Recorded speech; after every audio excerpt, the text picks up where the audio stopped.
Baik, selamat pagi menjelang siang, para pemirsa investor yang budiman. Ketemu saya lagi Budi Setianto, eh, kreator dari Easy Stock. Kita akan hari ini akan membahas dua saham yang akan IPO minggu depan, yaitu satu saham Berkah Beton Sedaya dan saham U5 Nitra.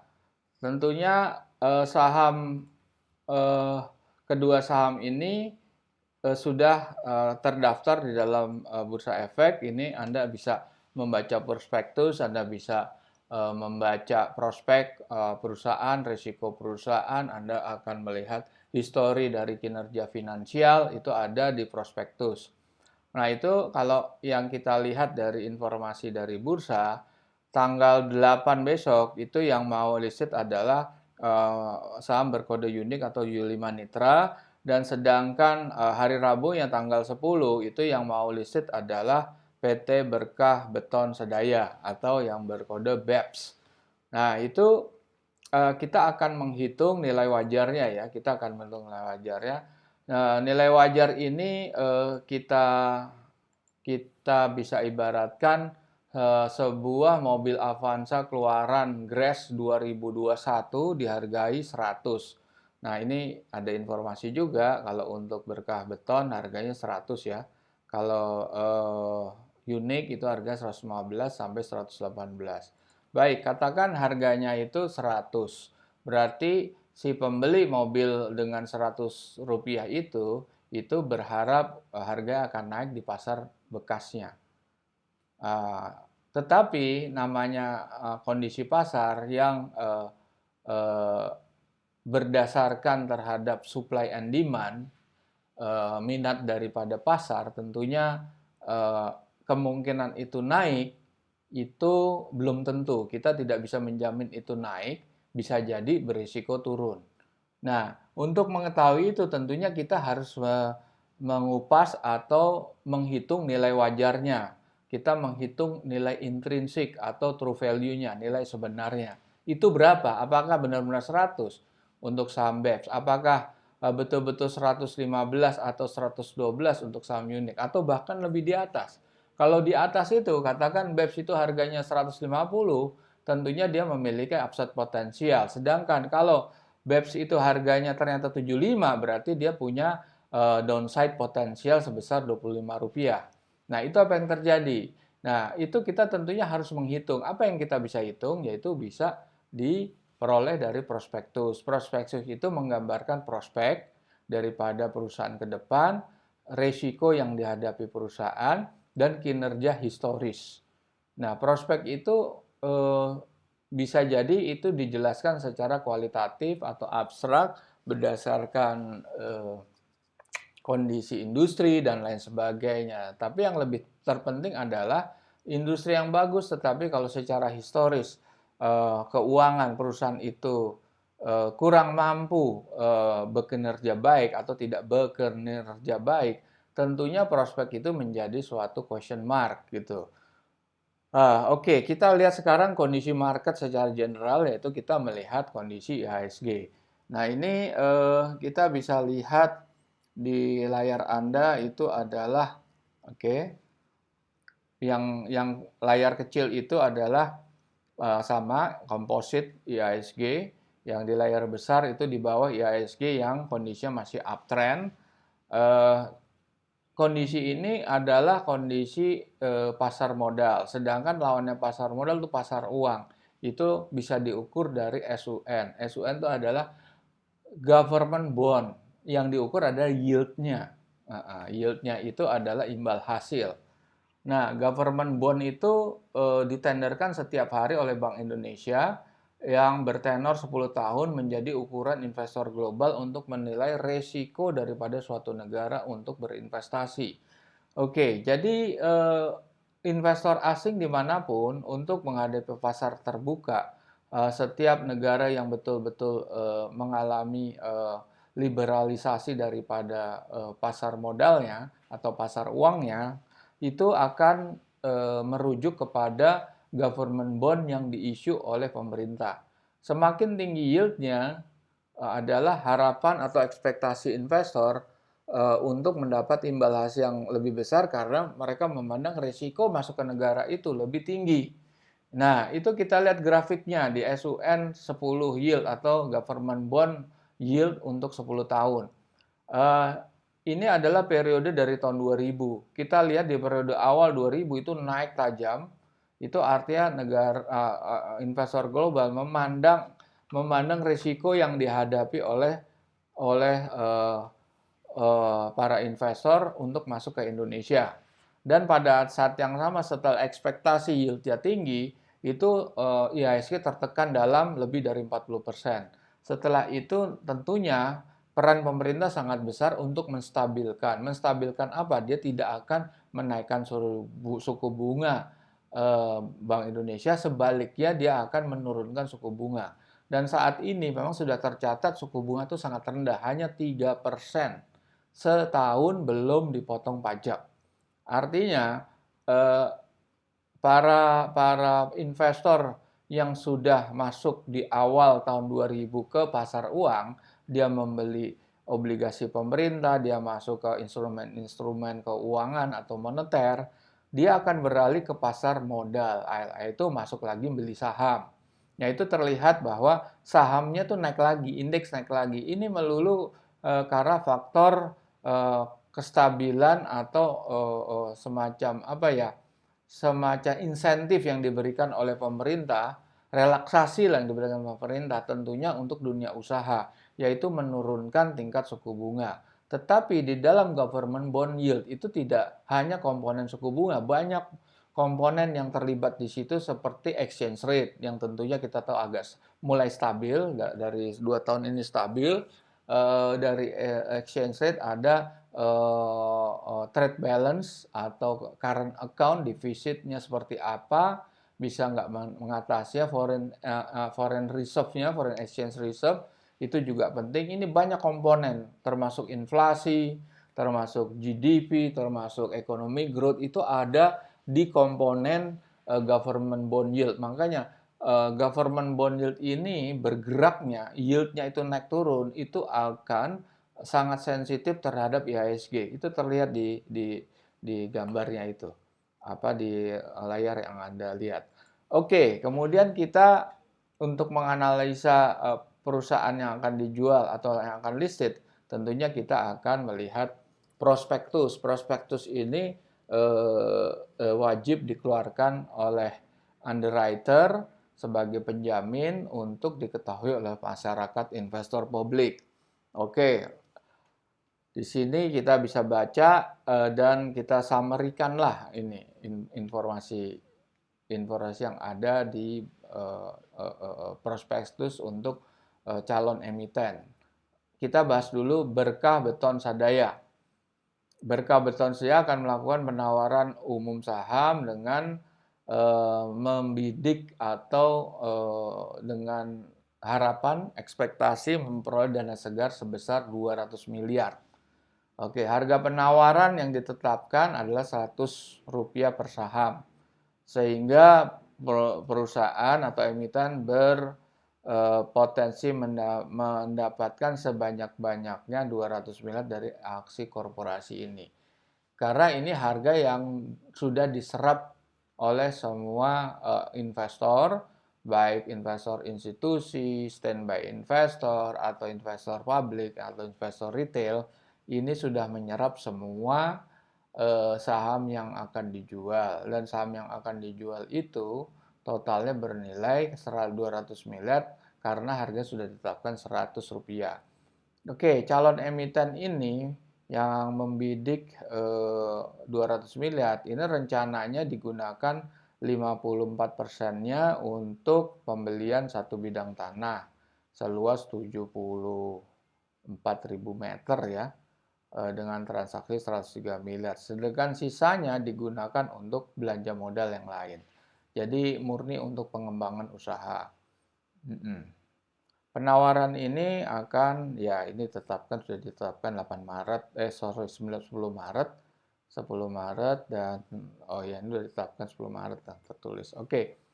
Sebagai penjamin emisi itu PT Mere Aset Sekuritas BK Beton Jaya ini adalah perusahaan infrastruktur yang memproduksi beton ready mix dan precast. Yang ini tentunya sangat tergantung dari proyek-proyek infrastruktur pemerintah atau perusahaan-perusahaan swasta dalam skala besar, perusahaan properti skala besar yang membangun suatu area baru, kota baru dan lain sebagainya. Oke, kita lihat sekarang yang ditawarkan sahamnya berapa. Dan itu terlihat di dalam screen, itu adalah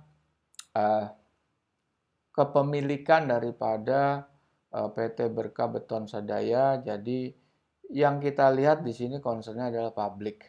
Dia menjual saham ke publik itu 22%. Berarti ada sekitar 87% plus yang dimiliki oleh pihak pemilik lama atau majority owner. Nah, majority owner tuh banyak sekali, itu ada individu dan ada PT. Oke, yang mau dijual adalah dengan persentase 22 miliar dengan nilai nominal 100 juta, 100 miliar. Tetapi yang mau dijual adalah 200 miliar. Jadi 2 kali lipat ya dari nilai saham nilai nominalnya, dari 2 kali dari nilai nominalnya. Oke, sekarang kita lihat saham satunya yang akan listed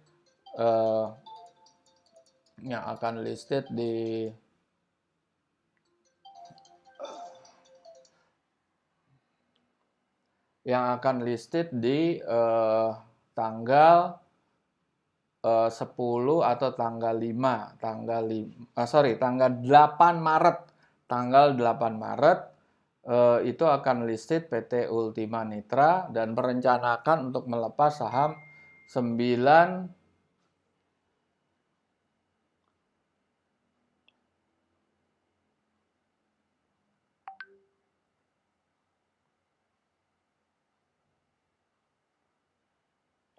Oke, tanggal 8 kita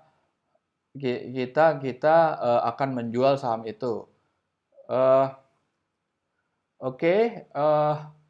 Yang mau dilepas adalah sebesar 10% melalui IPO setara dengan 300 juta saham biasa.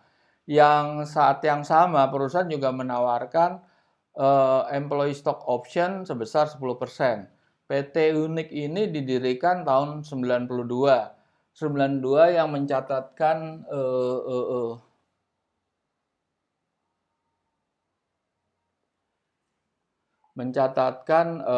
kepaniteraan ini dengan perubahan terakhir. Oke, anggaran dasar.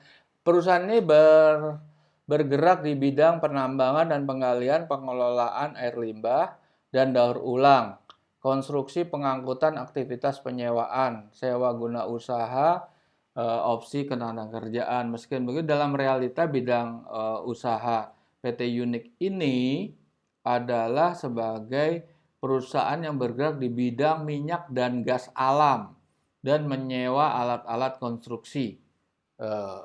Jadi sudah berubah sebetulnya ya, sudah berubah bentuknya.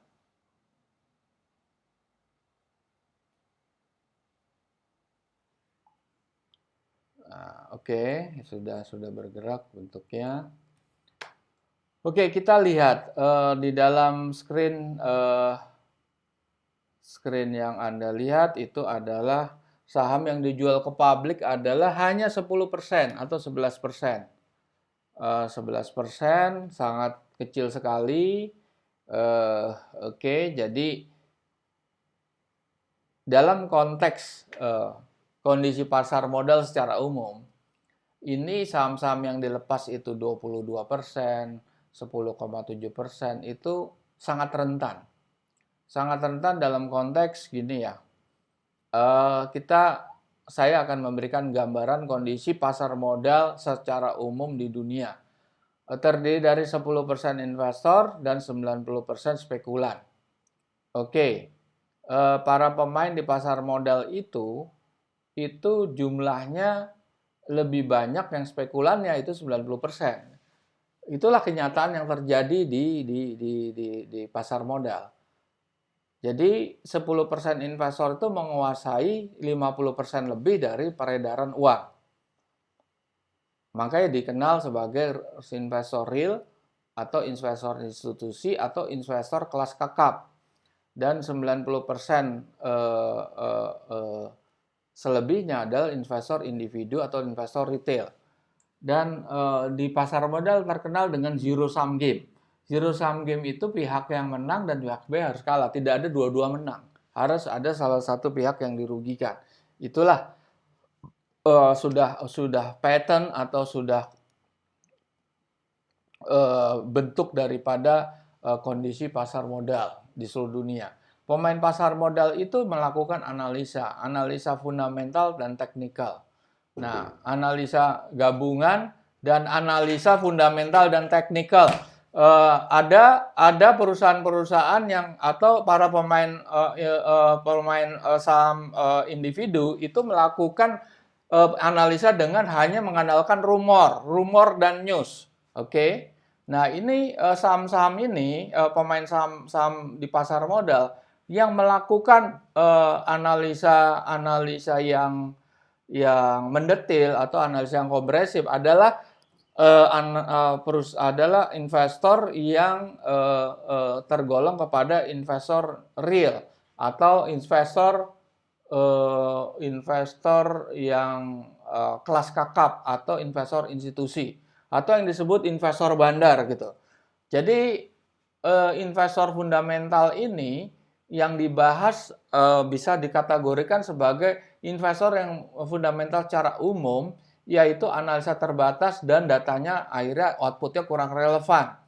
Datanya juga terbatas sehingga outputnya tidak kurang relevan. Analisa yang kita pakai saya sebagai kreator Easy Stock adalah analisa stock valuation calculator, yaitu analisa yang berdasarkan data-data yang komprehensif dari laporan keuangan. Nanti akan kita bahas apa formulasinya. Kemudian analisa fundamental yang berkiblat kepada data-data kualitatif atau data-data abstrak, yang itu perusahaan-perusahaan atau analisa ini adalah analisa yang menitik beratkan kepada performance management, performance marketing, performance daripada distribusi perusahaan. Nah, itulah. Dan ada yang kita kenal dengan technical, ini adalah yang sangat populer. Analisa teknikal sangat populer dan itu bisa digolongkan analisa yang profesional dan analisa yang amatiran gitu. Nah, kemudian penggabungan dari analisa fundamental dan teknikal. Nah, alat kami Easy Stock yang bisa diakses melalui Google Play Store yang ada untuk aplikasi Android, itu bisa diakses dengan mengetik Easy Stock. Anda juga bisa mengklik yang ada di gambar di layar Anda, klik lagi, dan Anda bisa membuka. Dan itu akan terlihat dari 4 bendera, dan saat ini baru Indonesia, karena menyusul nanti negara Singapura, Malaysia, dan Thailand. Oke. Nah, di bawah itu ada forecast simulator. Itu nanti kita jelaskan. Oke, berikut. Rumusan ini dasarnya adalah dari bukunya Benjamin Graham dan Warren Buffett. Judulnya ada Security Analysis dan Warren Buffett Way. Benjamin Graham adalah gurunya Warren Buffett. Pernyataan Buffett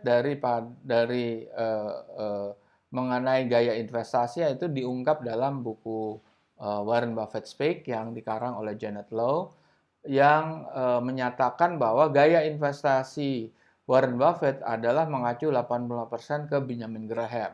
Tentunya itu dari buku Security Analysis. Sedangkan 15% itu berasal dari Philip Fisher. Nah, Philip Fisher itu tidak memberikan output nilai wajar. Karena mereka tidak menghitung secara angka. Yang mereka analisa adalah bisnisnya. Ya, bisnisnya itu termasuk leadership style, termasuk dari sisi marketingnya, kekuatan dari brandnya, kekuatan daripada distribusinya, terus kompetisi istilah infrastruktur yang dia punya. Jadi Warren Buffett itu eh, tentunya dengan 85% kiblatnya ke Benjamin Graham, dia akan melihat nilai wajarnya. Akan tetapi tidak selamanya begitu. Kalau dia melihat dari sisi bisnisnya itu mempunyai kekuatan yang signifikan dalam arti kekuatan manajemen, kekuatan market share-nya, kekuatan kompetisinya dan lain sebagainya, bisa aja dia membeli harga di atas nilai wajarnya. Nah, kalau mengkaitkan dengan nilai wajar adalah nilai wajar seperti Avanza, nilai wajarnya sebetulnya 120 juta, dijual 100 juta, artinya dia memiliki upside potensial atau harganya tergolong under value. Sebaliknya disebut over value. Oke, berikut adalah rumus. Rumusnya seperti apa yang dari Benjamin Graham? Seperti ini. Kita mengambil data dari quarterly financial report dari official company website. Ini di prospektus ada ini semuanya. Prospektus umumnya masih mencatatkan semester pertama 2020. Dan itu kita akan ekstrak dari informasi profit and loss, cash flow, balance sheet, dan catatan auditor. Oke, itu yang kita tangkap dari situ, kita ekstrak menjadi free cash flow, terus kita profit and loss-nya, terus balance sheet-nya kita ekstrak net working capital dan surplus defisit balance sheet. Nah, free cash flow adalah suatu hal yang paling penting di dalam bisnis real karena free cash flow ini melihat real cash-nya di dalam perusahaan.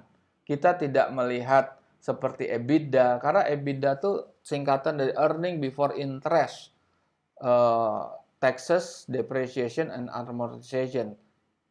Perusahaan tetap harus bayar pajak. Nggak bisa karena tercatat ada net income after tax. Dia net income before tax, malah before interest, before depreciation, amortization. Sedangkan kita menggabungkan semua.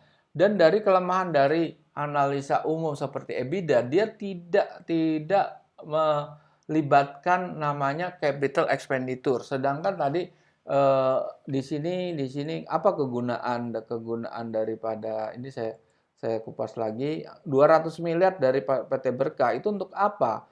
Untuk 46%-nya adalah untuk belanja modal. Sedangkan kalau analisa tidak memperhitungkan belanja modal, bagaimana dia bisa menghitung dengan akurat gitu loh.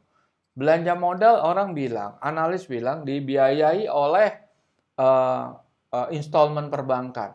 Tetapi coba lihat perusahaan yang padat modal seperti perusahaan telekomunikasi, lihat Indosat, lihat Excel, lihat Friend, lihat Telkomsel. Itu belanjanya tiap tahun triliunan rupiah. Tiap tahun. Begitu juga perusahaan pertambangan. Tapi kalau perusahaan sudah menghasilkan, tentunya dia meredam atau mengerem belanja modalnya. Karena dia tinggal memproduksi, tinggal meraih keuntungan, meraih pendapatan daripada bisnisnya dia. Oke, kita lihat tadi memang jumlah saham yang dijual adalah sangat kecil karena itu kalau dengan makin kecilnya saham yang dilembar oleh publik, sangat mungkin terjadinya goreng-menggoreng atau sangat mudah terjadinya pengaturan atau price fixing lah karena di situ 80% lebih itu dikuasai oleh pihak pemilik. Oke. Nah, ini dalam prospektus kita harus menemukan laporan keuangannya. Laporan keuangan itu di bagian belakang. Ini kalau nggak salah di halaman sekitar 200-an atau 300-an. Nah, itu yang kita lihat adalah aktiva lancar. Di sini aktiva lancar itu, di sini kita lihat adalah hanya aktiva lancar netnya, net current asset. Nah, uang muka dan pajak dibayar di muka atau pajak biaya dibayar di muka ini harus kita abaikan. Dan juga Ya, inilah. Ini karena sebetulnya nggak real. Ini hanya sistem akuntansi untuk terkait kepada cash flow ini sebetulnya harus diabaikan. Jadi artinya kalau ini plus harus dikurangi. Kemudian kita lihat sisi hutang jangka pendek, jangka panjang.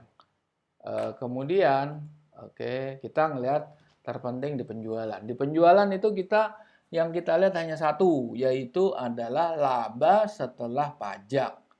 Nah, laba setelah pajak, kemudian kita lihat kalau di apa? Di laporan shortlist itu hanya sampai di sini, kita nggak bisa ngeliat banyak lagi laporan informasi-informasi keuangan. Yang hanya kita lihat adalah bisa kita di laporan long list. Nah, oke. Nah, ini masih bisa nih kita bisa lihat perolehan aktiva tetap ini bisa disebut sebagai belanja modal. Tapi kita bisa cocokkan, kita konfirmasi dengan catatan auditor. Nah, ini sulit mungkin untuk para pemula yang memang tidak berbasis kepada analisa fundamental, yang tidak bisa menghitung financial management.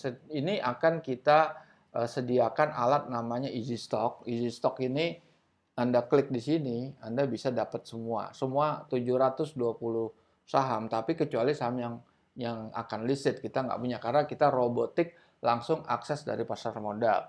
Di sini ada semua data-datanya. Anda bisa pelajari, Anda bisa download. Tapi oke, karena kita membahas masalah saham IPO, kita teruskan. Jadi di dalam long list itu Anda bisa menemukan pendapatan beban lain-lain. Anda bisa menemukan piutang usaha berdasarkan umur. Kalau di perbankan itu Anda menemukan NPL, non-performing loan. Anda menemukan efek-efek yang simpan sampai jatuh temponya. Nah, itu adalah komponen-komponen yang biasanya menjebak. Kalau di shortlist nggak ada, harus ada di model prospektus yang lengkap gitu. Oke. Nah, ini aset tetap, saya bilang tadi penambahannya ini adalah 25. Tapi jangan salah, ini ada aset dalam pembangunan. Ini sebaiknya dikurangi karena masih dalam progres. Kita melihat nilai saat ini. Nah, ini pun sudah kita kurangkan sehingga berapa nilainya. Oke, begitu juga PT Ultima sama. Ultima kita bermain di situ di aset lancar, di utang jangka pendek, jangka panjang. Kita melihat penjualan kita lihat laba bersih setelah pajak, dan kita lihat biaya lain-lain. Ada keuntungan atas penjualan aktiva tetap. Ini harus kita abaikan karena ini adalah bukan recurring tapi non recurring. Pendapatan asuransi itu kan kalau ada kecelakaan aja atau ada accident aja sehingga diganti dan lain sebagainya. Oke. Nah, ini hal-hal ini baru bisa dilihat di prospektus. Nah, sekarang kita lihat ya. Kita lihat, nah, PT Berkah Beton ya di sini. Penjualan kurang belanja modal, oke. Kita lihat laba bersihnya masih dalam posisi positif. Tapi kalau kita lihat dari net current asset, dia tetap bisa, itu kan totalnya sekitar 24 ya. Dia masih 20, masih positif. Nah, sekarang kita mulai ininya, perhitungan beton. Nah, ini adalah perhitungan yang di dalam rumus isi stok yang Anda lihat di sebelah kanan layar kecil. Itu harga IPO-nya 100 kan, hitungan kita cuma berapa? Cuma Rp30. Artinya apa? Ini sudah over value. Anda bisa berpikirin, kalau Anda mau main di pasar secondary, yang ini kan tanggal 10, Anda berhitung. Kalau Anda main jangan banyak-banyak, Anda bet di situ, Anda berspekulasi di situ karena hitungannya Rp30. Semua saham yang IPO udah pasti di markup, sudah pasti di kosmetik. Karena either si pemiliknya, ownernya itu pengen dapat uang dengan sesuai target dana yang akan diperoleh, pihak underwriter, pihak investor lain juga berharap saham ini bisa memberikan upside potensial yang tinggi. Oke. Jadi harganya udah tidak relevan lagi. Harganya kalau lihat di sini terlalu inilah. terlalu tinggi. Begitu juga U5 Nitra, gimana harganya? Ini kita lihat harga cuma 50 juga, dia menjual 115, 118. Artinya gini, kalau saham ini naik, bisa saja naik, tetapi kalau Anda tahu nilai wajar ya, berinvestasilah dengan bijak, jangan semua dana Anda taruh ke situ. Gimana kalau itu turun? Kita nggak pernah tahu. Balik lagi kita lihat indeksnya. Kalau dia turun bagaimana? Nah, jadi banyak faktor, makanya nilai wajar itu sangat penting untuk Anda untuk mempertimbangkan dua saham ini yang akan listed minggu depan dan bisa menjadikan alat kontrol Anda. Saya bilang, apakah semua saham IPO selalu di markup? Belum tentu. Ada saham-saham yang tidak di markup, tapi betul-betul true value yang dijual. Nah, itu berarti punya upside potensial. Disitulah yang Anda. Atau di bawah true value. Artinya lebih murah, ada diskon. Disitulah Anda bisa masuk. Karena saham itu akan naik. Nggak sedikit juga saham yang begitu. Tapi rata-rata lebih banyak saham-saham yang nilainya di markup. Baik, untuk sekian, terima kasih. Mungkin kita bertemu lagi pada kesempatan berikut. Terima kasih. Assalamualaikum warahmatullahi wabarakatuh.